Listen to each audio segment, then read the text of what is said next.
నమస్కారం. ప్రతిధ్వనికి స్వాగతం. ఎన్నాళ్ళలో వేచిన నిరీక్షణలు ముగిసే కౌంట్ డౌన్ మొదలైంది. రాష్ట్రంలో స్థానిక సమరం సైరన్ సంకేతాలు బలంగా కనిపిస్తున్నాయి. ఒకవైపు మండల, జిల్లా పరిషత్లు, మున్సిపాలిటీలు, మరోవైపు గ్రామ పంచాయతీలు. ఒకదాని వెంటే మరొకటి ఎన్నికలకు త్వరలోనే నోటిఫికేషన్ అన్న సమాచారమే ఈ చర్చకు కేంద్ర బిందువు.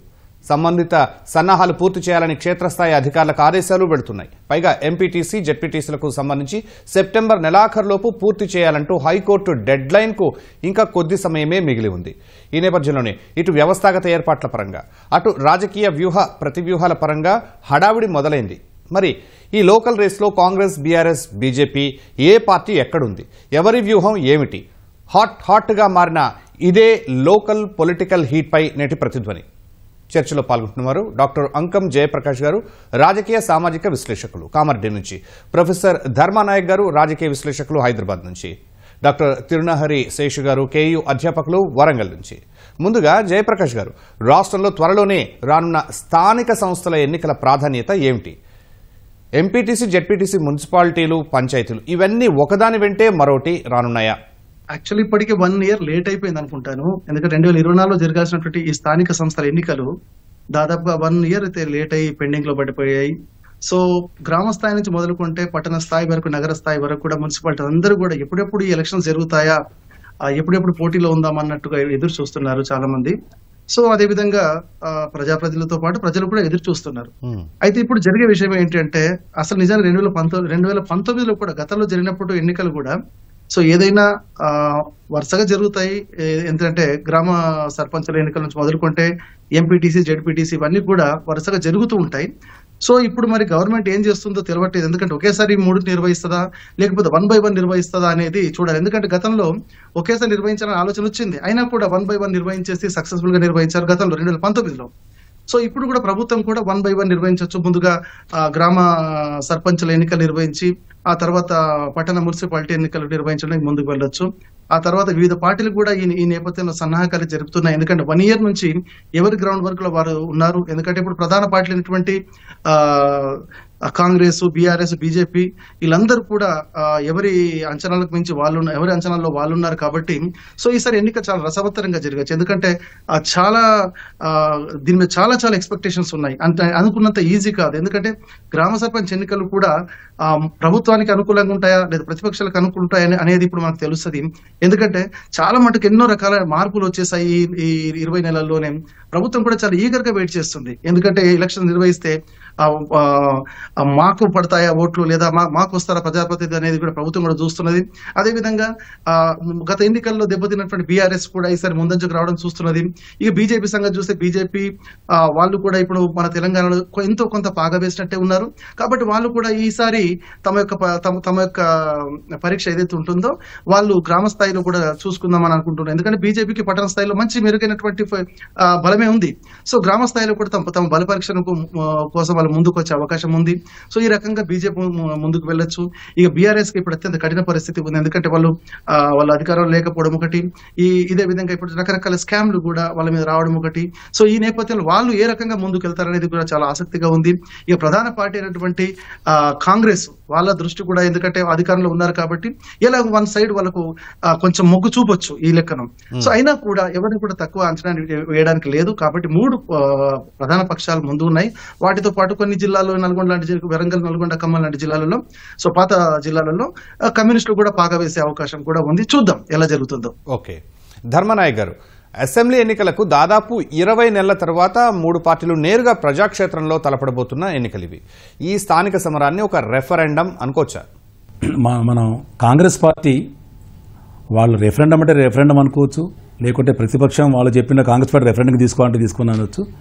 ముఖ్యంగా మనం చూసుకున్నట్టయితే ఇప్పుడు మనం రీసెంట్లీ చూస్తున్నాం, హైకోర్టు ఏదైతే డైరెక్షన్ ఇచ్చిందో ఈ 40 సెప్టెంబర్ నెలాఖరికెళ్ళే ఎలక్షన్ పెట్టాలని. అయితే కాంగ్రెస్ పార్టీ కూడా ఒక బృహత్ ప్రణాళికలతో ముందుకెళ్తామని మనం భావించవచ్చు. ఎందుకంటే మనం చూస్తున్నాం ఈరోజు కాంగ్రెస్ పార్టీ వాడు ఎక్కడైతే గ్రామీణ ప్రాంతాల్లో, ముఖ్యంగా వాళ్ళు గ్రామీణ ప్రాంతాల్లో ప్రత్యేకమైన దృష్టి పెట్టారని మనం భావించవచ్చు. ఎందుకంటే మీరు చూడండి, గత 1 నెల రోజులుగా మరి వాళ్ళు రేషన్ కార్డులు ఇవ్వటం కానీ, గౌరవ మంత్రివర్యులు ఉత్తమ్ కుమార్ రెడ్డి గారు, అలాగే బట్టి విక్రమార్ గారు ప్రతి కాన్స్టిట్యున్సీలో మెయిన్ ఎక్కడ గ్రామీణ ప్రాంతాల నుంచి మొత్తం అప్ టు డిస్టిక్ లెవెల్ వరకు ప్రతి చోట రేషన్ కార్డులు అనేది లక్షల రేషన్ కార్డు పంపిణీ చేస్తున్నారు. అంటే అర్థమైంది, గ్రామీణ ప్రాంతాల్లో మండల ఎలక్షన్ కానీ, ఎంపీటీసీ కానీ, జడ్పీటీసీ కానీ, గ్రామ పంచాయతీలు కానీ, రేపు వచ్చే మున్సిపల్ ఎలక్షన్లు కానీ ఏ ఎలక్షన్ ఉండండి, గ్రామీణ ప్రాంతం నుంచి పార్టీని బలోపేతం చేయాలని చెప్పి పాలకపక్షం, ఎక్కడైతే పోగొట్టుకున్నామో అక్కడే మళ్ళీ ఎత్తుకోవాలని చెప్పి ప్రతిపక్షాలు.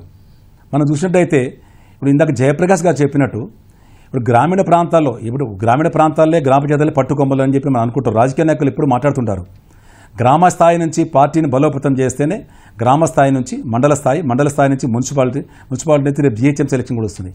కాబట్టి కాంగ్రెస్ పార్టీ ఇది రెఫరెండంగా భావించకపోవచ్చు. కాకుంటే ఈ 20 నెలల్లో జరిగిన మన పరిణామాలు చూస్తుంటే మాత్రం కాంగ్రెస్ పార్టీ గతంలో అధికారం రాకముందు ఏదైతే వాగ్దానాలు చేసిందో ఆ వాగ్దానాల్లో దాదాపు మేము నెరవేర్చినాం. ఎగ్జాంపుల్ రైతు మాఫీ కానివ్వండి, రైతు బంధు కానివ్వండి, రేషన్ కార్డులు కానివ్వండి, ఇవాళ ప్రతి ఒక్క కార్యక్రమం మేము చేస్తున్నాం. మేము ప్రజలకు చేరువలో ఉన్నాం. కాబట్టి మేము ఎంపీటీసీ జడ్పీటీసీ ఎలక్షన్కు మేము రెడీగా ఉన్నామని చెప్పి ప్రభుత్వం తరఫున కూడా వాళ్ళు కూడా రెడీగా ఉన్నామని చెప్పి సంక్షేమం పంపిస్తున్నారు మెసేజ్. కాబట్టి ఎవరేమున్నా కూడా ప్రజల్లో విశ్వాసం చురగొన్నది ఎవరంటే అక్కడ లోకల్ లీడర్స్, గ్రామ స్థాయి లీడర్లు ఎవరైతే ఉన్నారో, మండల స్థాయి లీడర్లు ఎవరు ఉన్నారో వాళ్ళు మెయిన్ కీలక పాత్ర పోషిస్తారు అని మనం భావించవచ్చు. ఓకే, శేషు గారు, ఈసారి స్థానిక ఎన్నికల బరిలో అభివృద్ధి, స్థానిక సమస్యలు, రాష్ట్ర స్థాయి రాజకీయాలు, ఈ మూడింటిలో ఏ ప్రభావం ఎక్కువగా పనిచేసే అవకాశాలు కనిపిస్తున్నాయి? తెలంగాణ రాష్ట్రం ఏర్పాటైన తర్వాత 2019లో లోకల్ బాడీ ఎలక్షన్స్ జరిగాయి. మళ్ళీ ఇప్పుడు రెండోసారి లోకల్ బాడీ ఎన్నికలు జరగబోతున్నాయి. అయితే జనరల్ ఎలక్షన్స్కి లోకల్ బాడీ ఎలక్షన్స్కి చాలా తేడా ఉంటుందనేటటువంటి విషయాన్ని గమనించాలి. ముఖ్యంగా స్థానిక సంస్థల ఎన్నికల్లో ఏ అంశాలు ప్రభావితమైనటువంటి అంశాలుగా ఉంటాయి, ఏ అంశాలు పార్టీల గెలుపు ఓటముల్ని నిర్ణయిస్తాయి అనేటటువంటి అంశాన్ని మనం పరిగణలోకి తీసుకుంటే గతంలో జరిగిన ఎన్నికలు కానీ, గత లోకల్ బాడీ ఎన్నికల చరిత్రను కానీ మనం ఒకసారి కనుక చూసినట్లయితే ప్రధానంగా లోకల్ బాడీ ఎలక్షన్స్ పైన ప్రభావితమైనటువంటి అంశాలు రెండు ముఖ్యమైనటువంటి అంశాలు ఉంటాయి. ఒకటి స్థానిక సమస్యలు, రెండోది స్థానిక నాయకత్వం. ఇవి గ్రామ పంచాయతీ ఎన్నికలు కానీ లేకపోతే లోకల్ బాడీ ఎన్నికల్లో కానీ ప్రభావం చూపించేటటువంటి అంశాలుగా ఉంటాయి. ఎందుకు నేను ఈ మాట అంటున్నానంటే 2001లో ఉమ్మడి ఆంధ్రప్రదేశ్లో లోకల్ బాడీ ఎన్నికలు జరిగినప్పుడు కాంగ్రెస్ పార్టీ ఒక ప్రయోగం చేసింది. అప్పుడు ఆ ప్రయోగం ఏంటంటే సెలెక్ట్ ఎలెక్ట్ అనేటటువంటి ఒక ప్రయోగాన్ని తీసుకురావటం వల్ల మెరుగైనటువంటి ఫలితాలు ఆనాడు కాంగ్రెస్ ప్రతిపక్షంలో సాధించింది. అంటే స్థానిక నాయకత్వం కనుక బలంగా ఉంటే, స్థానిక సమస్యలు కనుక వాటికి తోడైతే గెలుపు ఓటములు ప్రభావితమవుతాయి అని చెప్పడానికి మనం 2001 ఉదాహరణని మనం తీసుకుంటున్నాం. ఇది మొదటి అంశం. అయితే రెండో అంశం ఏంటంటే సహజంగా ఎప్పుడైనా అధికారంలో ఉన్నటువంటి పార్టీకి లోకల్ బాడీ ఎలక్షన్ ఫలితాలు కొంత అనుకూలంగా ఉంటాయి.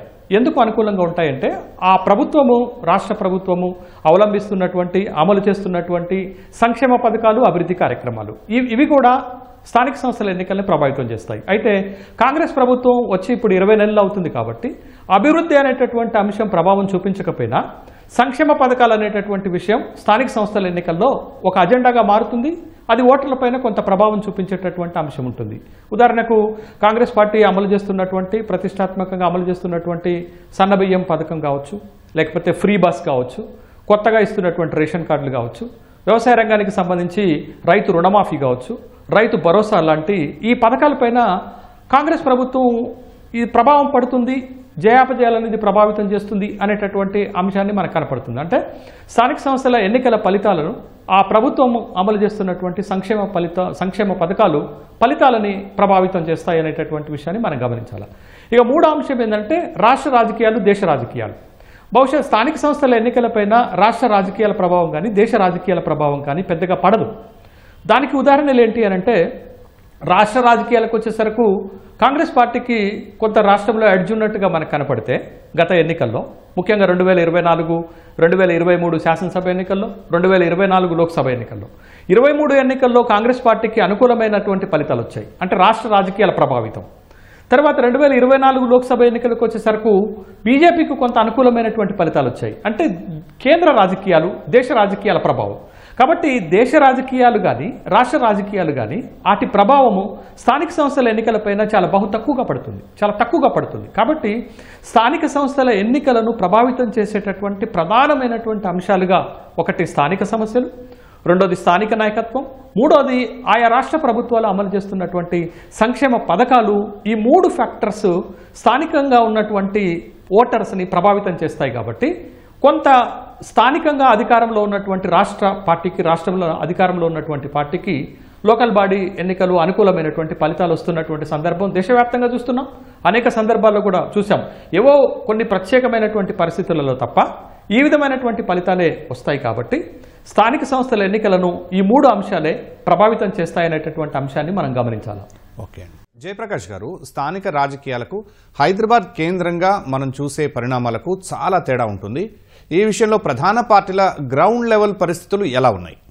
సో బేసికల్ గా ఏంటంటే సార్, ఇప్పుడు మనము గ్రామీణ ప్రాంతాలకు చూసుకున్నట్టయితే హైదరాబాద్ చూసినా చాలా డిఫరెన్స్ ఉంది. ఏది ఈ పార్టీల యొక్క వాళ్ళు పార్టీలో వేసినటువంటి పాగా విషయంలో.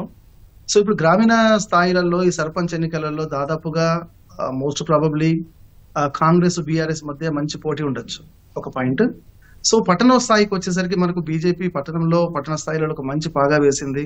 సో మనకు 2019 అంతకుముందు 2014 అంతకుముందు ఎన్నికలు చూసుకున్నట్టయితే ఒకసారి తెలంగాణ రాష్ట్రం ఏర్పడిన తర్వాత so all of sudden BJP Hyderabad లో 44 సీట్లు తీసుకున్నది, ఏది కార్పొరేట్ సీట్లు. సో హైదరాబాద్. సో ఇక్కడ ఏంటంటే అప్పటి నుంచి బీజేపీ ఈ హైదరాబాద్ ప్రాంతంలో మంచి పాగా వేసింది, పట్టు సాధించింది. సో వాళ్ళకున్న ఎజెండా వాళ్ళకు ఉండొచ్చు.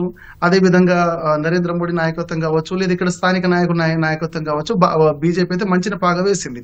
సో ఇక్కడ ఏంటంటే బీజేపీకి పెద్ద వీక్నెస్ గ్రామీణ స్థాయిలో వాళ్ళకి పెద్దగా క్యాడర్ లేకపోవడం. అయితే ఈ గత అసెంబ్లీ ఎన్నికలలో బీజేపీ కూడా మళ్ళీ 8 అసెంబ్లీ స్థానాలు పొందడం, 8 ఎంపీ స్థానాలు పొందడం కూడా ఒక రకంగా వాళ్ళకు ఆ బలాన్ని చేకూర్చినట్టే లెక్క.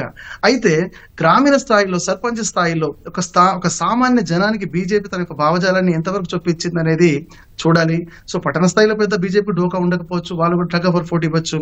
సో ఇదే నేపథ్యంలో మళ్ళీ కాంగ్రెస్ కూడా కానీ బీఆర్ఎస్ కూడా తక్కువ అంచనా వేయడానికి వీలు లేదు.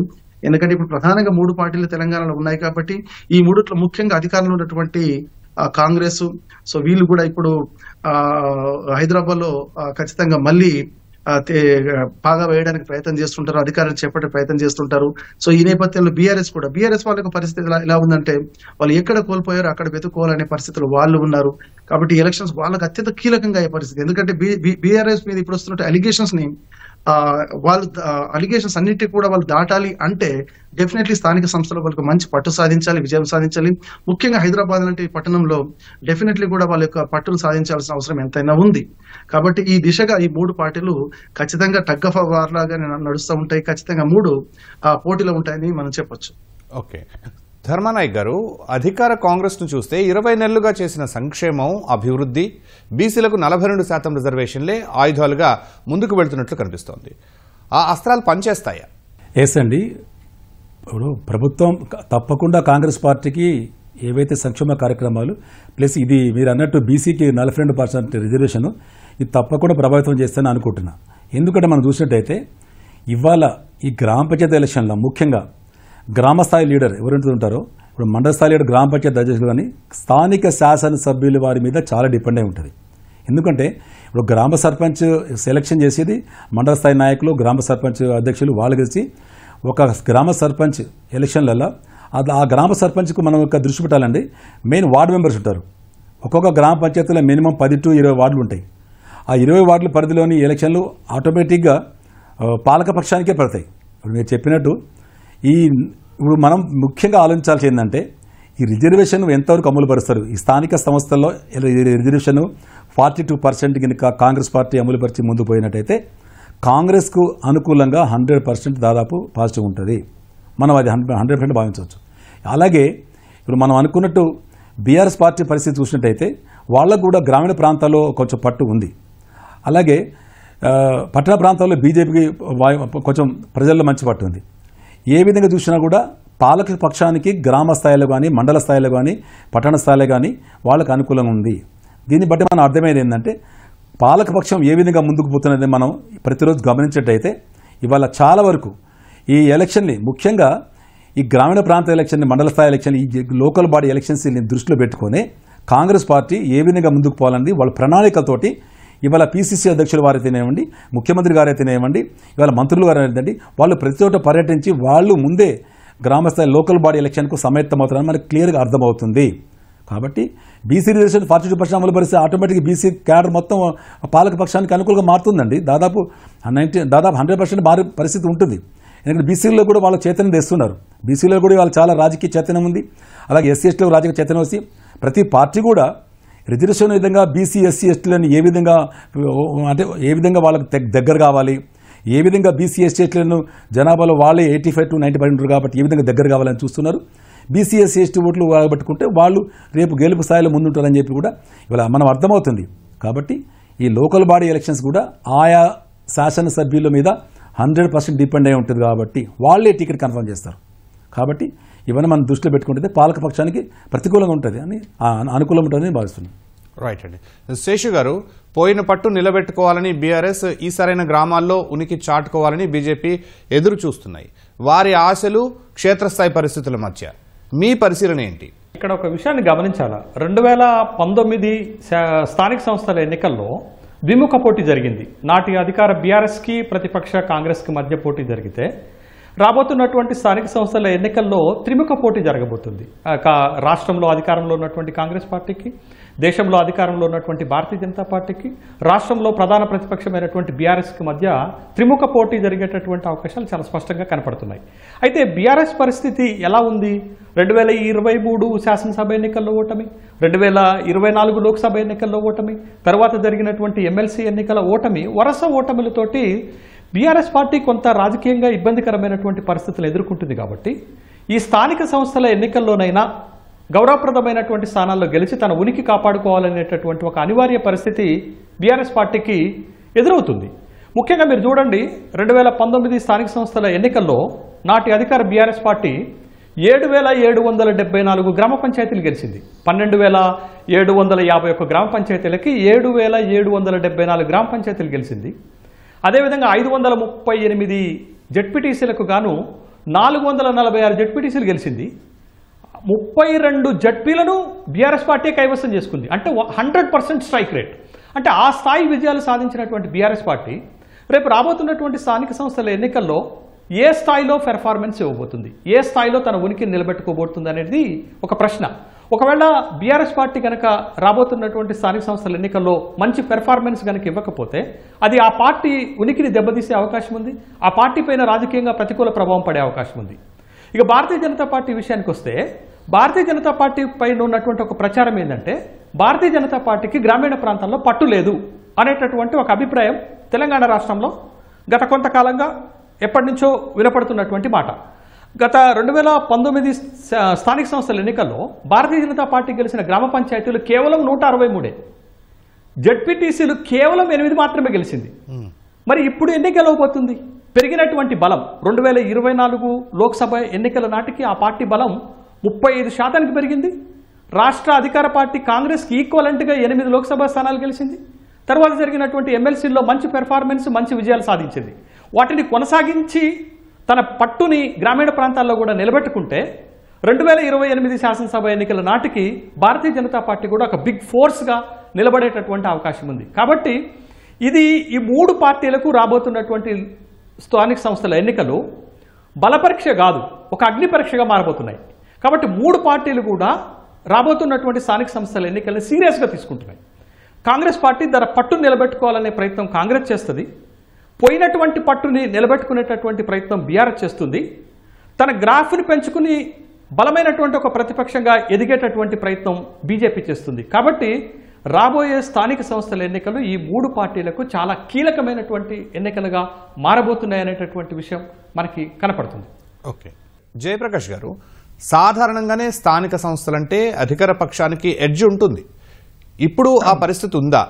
ఆ సానుకూలతల్ని దాటి సవాల్ విసిరే అంశాలు ఏమైనా మీకు కనిపిస్తున్నాయా?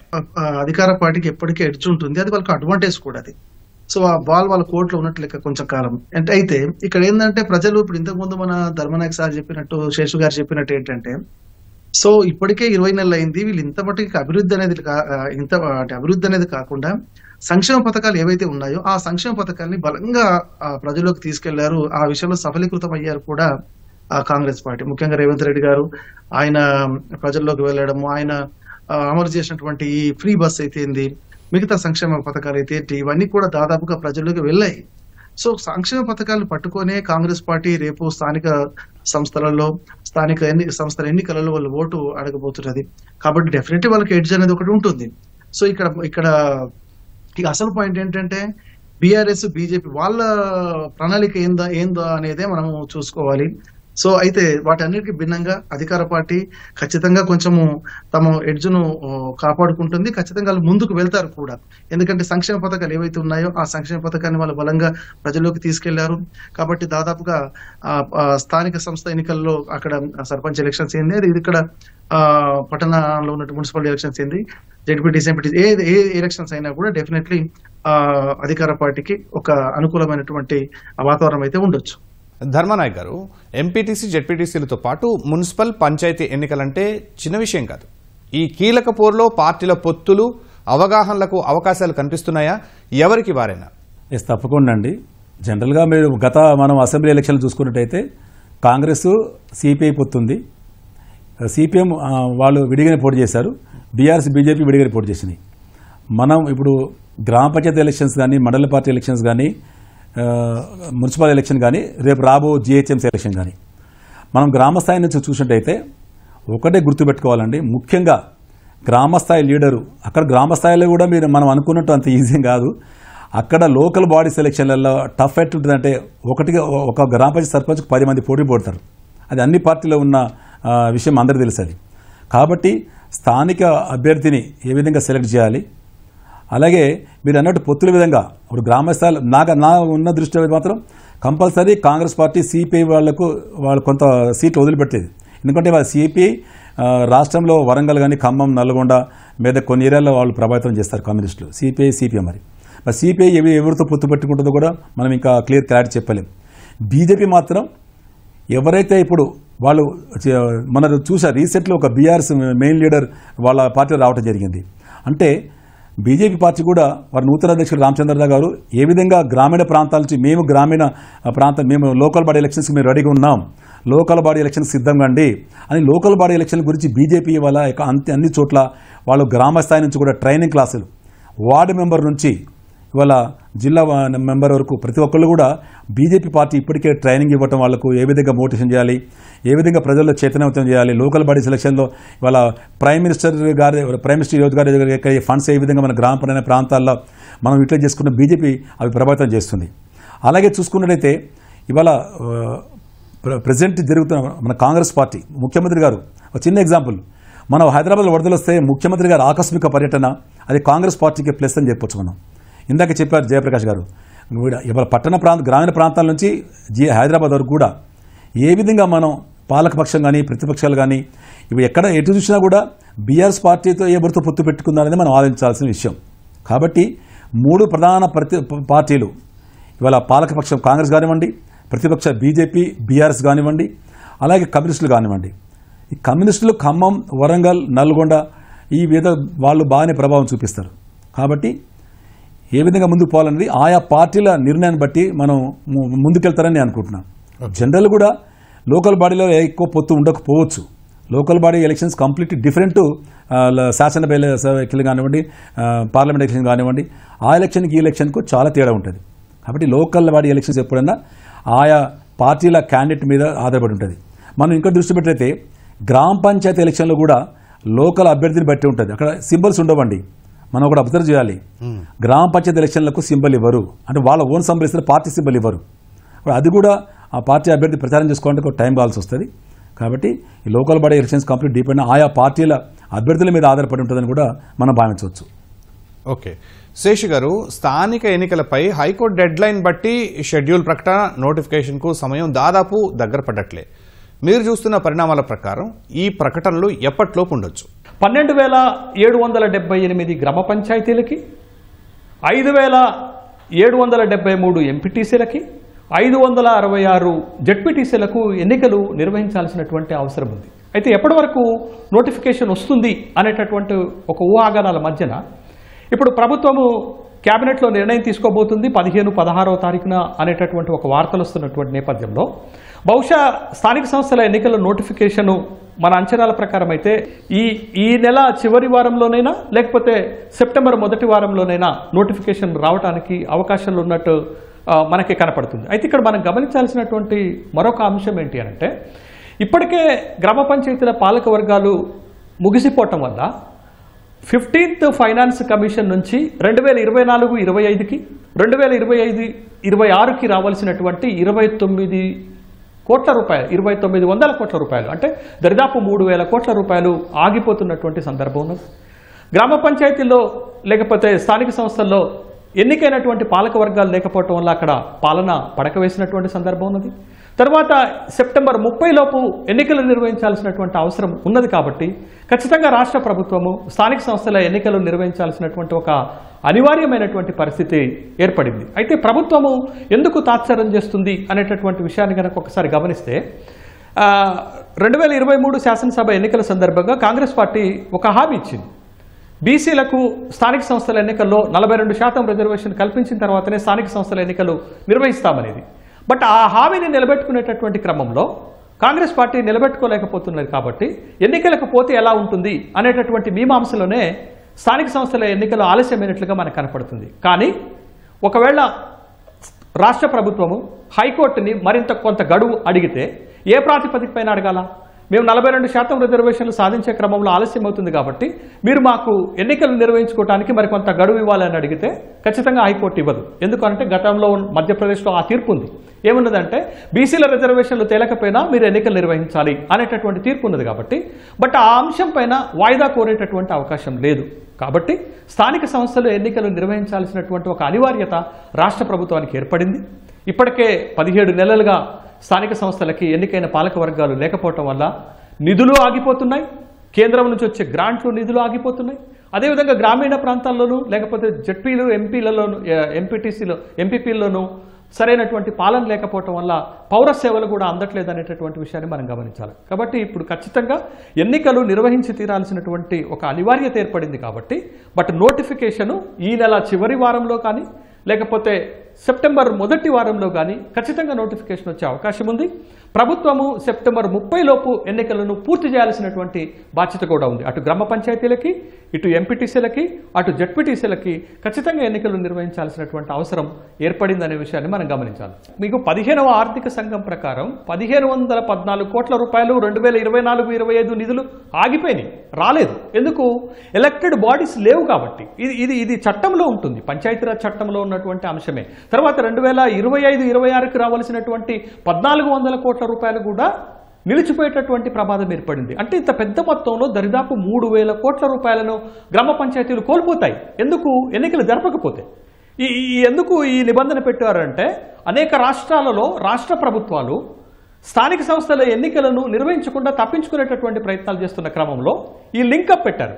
అంటే నిధులకి ఎన్నికలకు ఒక లింకప్ పెట్టడం వల్ల ఆ నిధులు రావాలన్నా, ఆ గ్రాంట్స్ రావాలన్నా, గ్రామీణ ప్రాంతాల అభివృద్ధి కార్యక్రమాలు, సంక్షేమ కార్యక్రమాలు నిర్వహించాలన్నా ఖచ్చితంగా ఈ నిధులు రావాల్సినటువంటి అవసరం ఉంటుంది.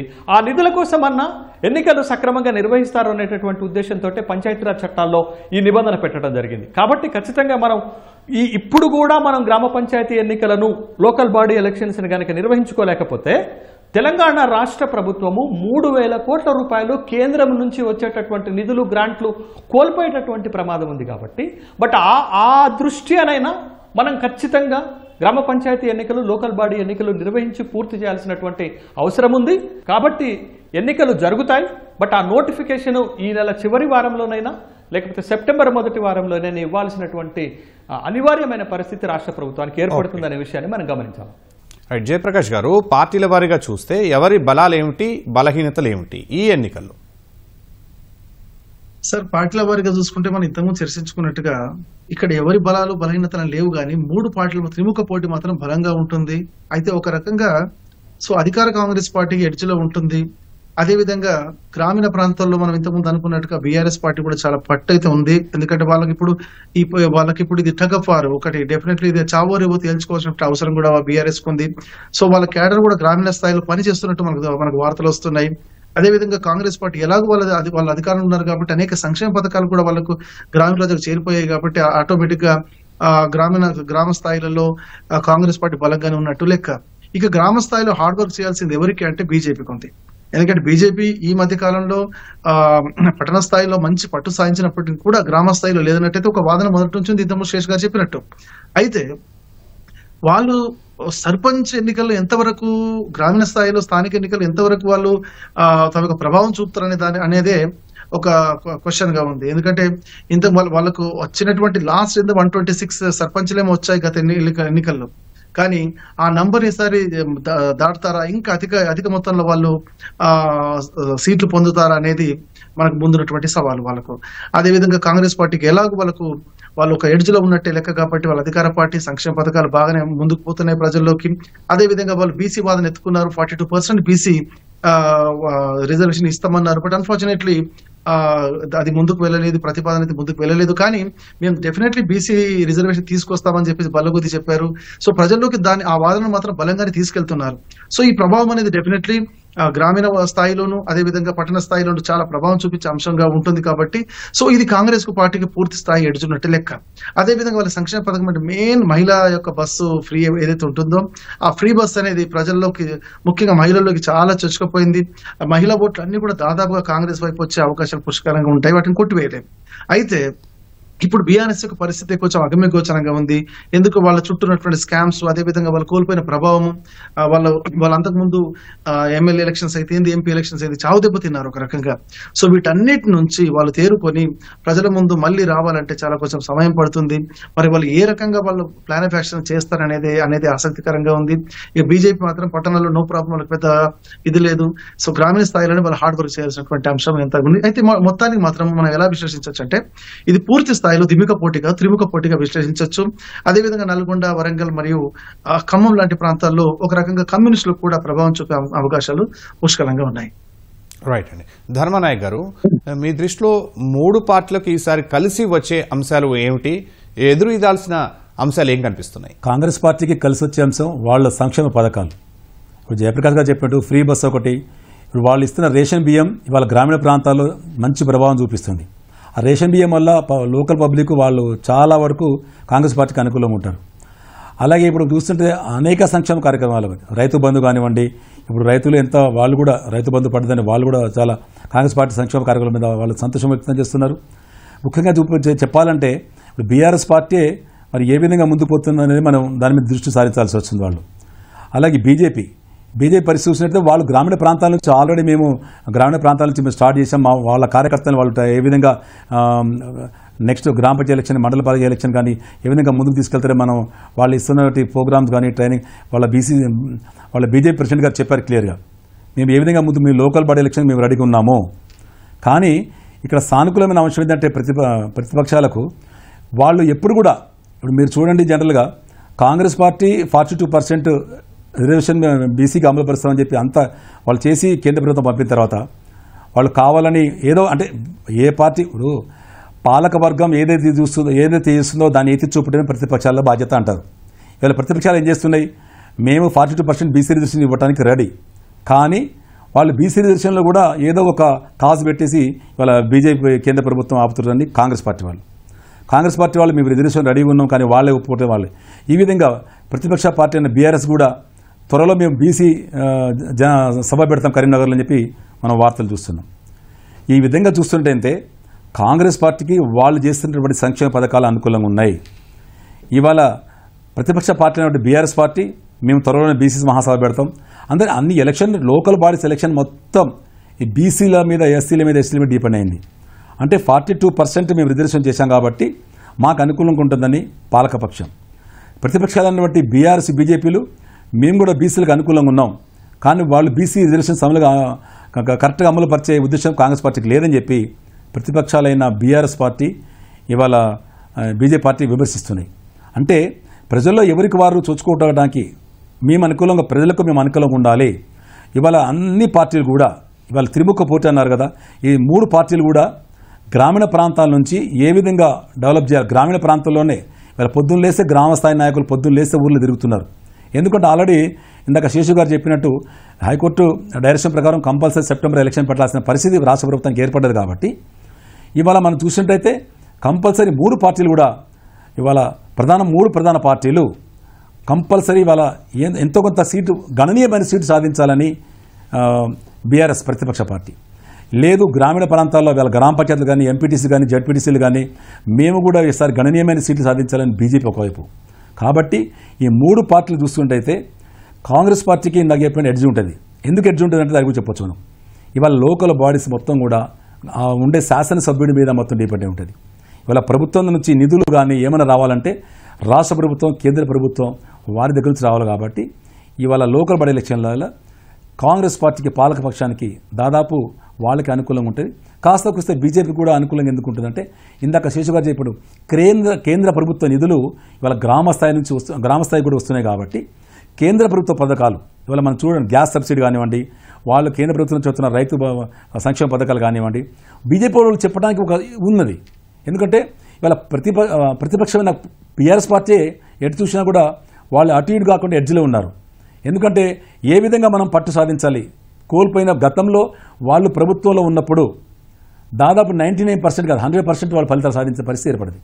కానీ ఈరోజు చూసినట్టయితే గత ఎలక్షన్స్ శాసనసభ సభ్యం కానీ ఇవాళ లోక్సభ కానీ చాలా అంటే చాలా డౌన్ఫాల్ అయింది.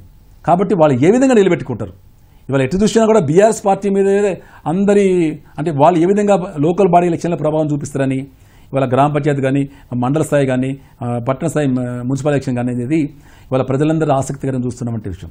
కాంగ్రెస్ పార్టీ ముందంజలో ఉంటుంది.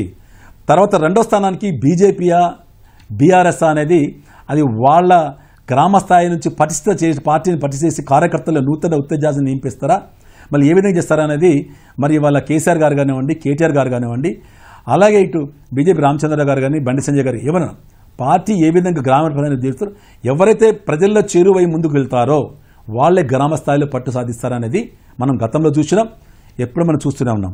కాబట్టి local body elections complete dependent ఉంటుంది. లోకల్ బాడీ ఎలక్షన్స్ పార్టీల మీద కంటే వ్యక్తుల మీద మంచిగా డిపెండ్ అయి ఉంటుందని చెప్పి మనం గతంలో చూసిన వాస్తవం. అది వ్యక్తి మీద ఆధారపడే లోకల్గా అందుబాటు ఉండే వ్యక్తి, ఇవాళ లోకల్ ప్రజల బాగోగులు చూసే వ్యక్తి, వారు ఎవరైతే ఇప్పుడు అంతా ఏ పార్టీ కూడా అంత ఈజీగా డిసైడ్ చేయదు లోకల్గా ఇంకా పట్టు ఉందా లేదా, వాళ్ళు ఇంటెలిజెన్స్ రిపోర్ట్ తెప్పించుకుంటారు, ఎవరు సీట్ ఇస్తే గెలుస్తారన్నది. కాబట్టి ఇవన్నీ గణాంకాలు చూసినట్టయితే ఇవాళ మనం కాంగ్రెస్ పార్టీ నెంబర్ 1లో, అలాగే బీఆర్ఎస్ బీజేపీ నెంబర్ 2 అనేది ఈ ముగ్గురు త్రిముఖ పోటీలో ముందంజ ఉండేది మాత్రం కాంగ్రెస్ పార్టీ. ఇక రెండో స్థానం మూడో స్థానం అనేది బీజేపీ బీఆర్ఎస్లో వాళ్ళు చేస్తే బట్టి ఉంటుందని మనం భావించవచ్చండి. ఓకే, శేషు గారు, బీఆర్ఎస్ బీజేపీ మధ్య ఓట్ల చీలిక అధికార పక్షానికి కొన్ని జిల్లాల్లో కలిసి వచ్చే అవకాశం ఉందా? ఖచ్చితంగా. ఇప్పుడు మూడు పార్టీలు మూడు రకాలైనటువంటి పరిస్థితులను ఎదుర్కొంటున్నాయి. మీరు కాంగ్రెస్కి అంత కేక్ వాక్ ఏం లేదండి. ఎందుకనంటే కాంగ్రెస్ ఇచ్చినటువంటి 6 గ్యారంటీలు పూర్తి స్థాయిలో అమల్లోకి రాకపోవటం అనేది ఒక సమస్యగా ఉంది. మరీ ముఖ్యంగా మీకు వృద్ధాప్యపు పెన్షన్లు, మీకు అక్కడ ఆంధ్రప్రదేశ్లో వృద్ధాప్యపు పెన్షన్లు అక్కడ ప్రభుత్వం రాంగులోనే పెంచింది. కానీ తెలంగాణకు వచ్చేసరికి మీకు వృద్ధాప్యపు పెన్షన్లు 4,000 రూపాయల హామీ ఉంది, 2,000 రూపాయలతోటే 20 నెలలుగా ప్రభుత్వం నెట్టకొస్తుంది. ఇది ఒక అసంతృప్తి ఉంది. తర్వాత మహిళలకి మహాలక్ష్మి పథకంలో భాగంగా మహిళలకి 2,500 రూపాయలు ప్రతి నెల ఇచ్చేటటువంటిది ఇవ్వటం లేదు. అదొక మహిళా ఓట్లపైన ఆ ప్రభావం చూపించేటటువంటి అవకాశం ఉంది. తర్వాత ఇటీవల మీకు రాష్ట్రంలో చూడండి, రైతులు యూరియా కష్టాలను ఎదుర్కొన్నారు. రేషనింగ్ పెట్టారు యూరియాకి ఒక్కొక్క రైతుకు 2 బస్తాలు యూరియా మాత్రమే ఇస్తామనేటటువంటి ఒక రేషనింగ్ పెడితే రైతులు ఇబ్బందులు ఎదుర్కొన్నారు. బట్ ఇది గ్రామీణ ప్రాంతాలకు సంబంధించినటువంటి ఎన్నికలపైన ప్రభావం చూపించేటటువంటి అంశంగా మనకు కనపడుతుంది. అయితే ప్రభుత్వము అధికారంలో ఉంది కాబట్టి, పార్టీ అధికారంలో ఉంది కాబట్టి ఇట్లాంటి అంశాలను అధిగమించేటటువంటి శక్తి సామర్థ్యాలు వ్యూహాలు వాళ్ళ దగ్గర ఉంటాయి. కాబట్టి కొంత ఎడ్జ్ కాంగ్రెస్ పార్టీకి ఉంటుందని. తర్వాత రెండోది బీఆర్ఎస్ పార్టీకి ఏంటి అని అంటే 2023 శాసనసభ ఎన్నికల్లో ఓటమి ఎదురైన తర్వాత వరుసగా ఆ పార్టీకి అన్ని కష్టాలు ఎదురవుతున్నాయి. వరుసగా ఓటములు ఎదురవుతున్నాయి. ఆ పార్టీ ప్రధానమైనటువంటి లీడర్షిప్ అంతా కూడా అలిగేషన్స్ ఉన్నాయి.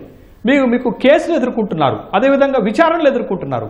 కాళేశ్వరం రిపోర్ట్లో వాళ్ళకు వచ్చినటువంటి పేర్లు ఇవన్నీ కూడా క్షేత్రస్థాయిలో ఇంకా బలంగా కనపడుతున్నాయి. కాబట్టి ఎట్లా ఈ సమస్యలను అధిగమించి పూర్వ బలాన్ని సమకూర్చుకోగలుగుతుంది బీఆర్ఎస్ అనేది ఒక సమస్యగా మనకి కనపడుతుంది.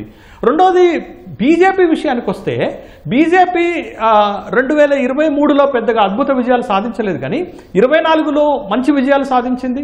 తర్వాత ఎమ్మెల్సీ ఎన్నికల్లో మంచి విజయాలు సాధించింది.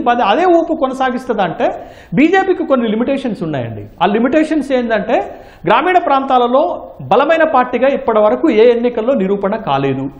అదొక అంశం. అయితే మీకు సెంట్రల్ తెలంగాణలోను నార్త్ తెలంగాణలోనూ బీజేపీ బలం పెరిగినట్లుగా కనపడుతుంది. వేరాజ్ మీకు సౌత్ తెలంగాణలో భారతీయ జనతా పార్టీ ఏం పెర్ఫార్మెన్స్ ఉన్నది, ఏం బలం పెరిగినట్లుగా మనకు కనపడుతుంది. కాబట్టి ఆ రెస్ట్ ఆఫ్ పార్ట్ మొత్తం కూడా బీజేపీ బలహీనంగా ఉండటం, తర్వాత సెంట్రల్ తెలంగాణ పట్టణ ప్రాంతాల్లో ఇమిడి ఉండటం, నీకు నార్త్ తెలంగాణకు వచ్చేసరికనే కొంత ఆదిలాబాద్, కరీంనగర్, నిజామాబాద్ జిల్లాలకు వచ్చేసరకు భారతీయ జనతా పార్టీ కొంచెం మెరుగైనటువంటి ఫలితాలు సాధించవచ్చు. కాబట్టి గతంలో గెలిచిన 163 గ్రామ పంచాయతీలకి ఎన్ని యాడ్ చేసుకుంటుంది అనేది మనం చూస్తున్నాం. ఇక్కడ 12,778 గ్రామ పంచాయతీలలో భారతీయ జనతా పార్టీ పెర్ఫార్మెన్స్ ఎంత, గతానికి ఎంత యాడ్ చేసుకుంటుంది అనేటటువంటిది. ఇంకొకటి ఏంటి అనంటే 2023 నుంచి 2024 ఎన్నికల వరకు బీజేపీ తన ఓటు బ్యాంకును గణనీయంగా పెంచుకుంటే 2023 నుంచి 2024 వరకు బీఆర్ఎస్ తన ఓటు బ్యాంకుని గణనీయంగా కోల్పోయింది.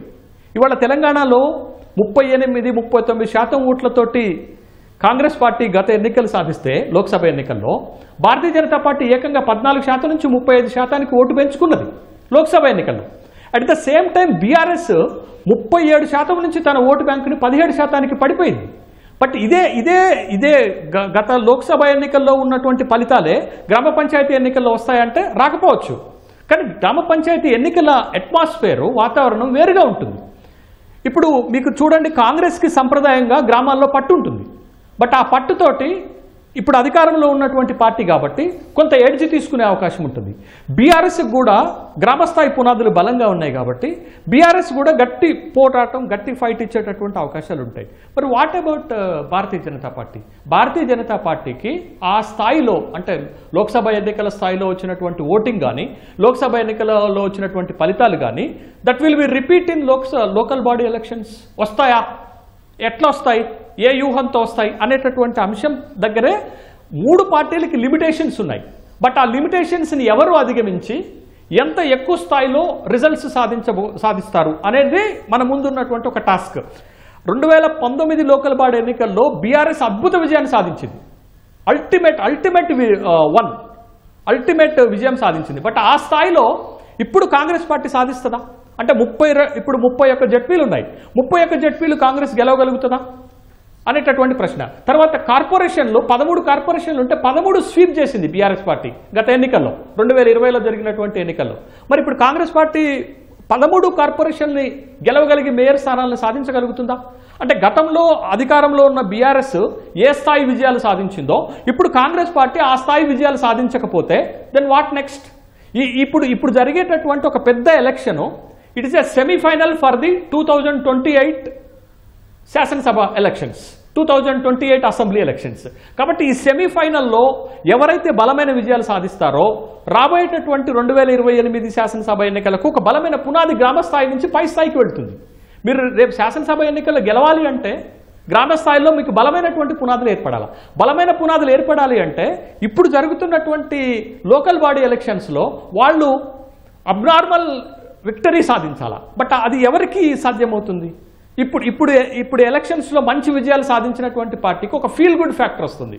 అది 2028 ఎన్నికలకు మళ్ళా గెలవటానికి దోహదపడుతుంది. బట్ ఈ కాంబినేషన్లో, ఈ ట్రయాంగిల్ ఫైట్లో ఎవరు తమ ఆధిపత్యాన్ని నిరూపించుకోబోతున్నారనేది ఒక బ్యాటిల్ గ్రౌండ్. ఇప్పుడు లోకల్ బాడీ ఎలక్షన్ అనేది 3 పార్టీలకు ఒక బ్యాటిల్ గ్రౌండ్. బలం కంటే కూడా అవి ఒక అగ్ని పరీక్షను ఎదుర్కోబోతున్నాయి అనేది అందుకని. ఎందుకు 10 సంవత్సరాలు తెలంగాణని పరిపాలించినటువంటి బీఆర్ఎస్ని తక్కువ అంచనా వేయలేం. అధికారంలో ఉన్న కాంగ్రెస్ పార్టీకి ఒక సహజంగా అడ్వాంటేజ్ ఉంటుంది.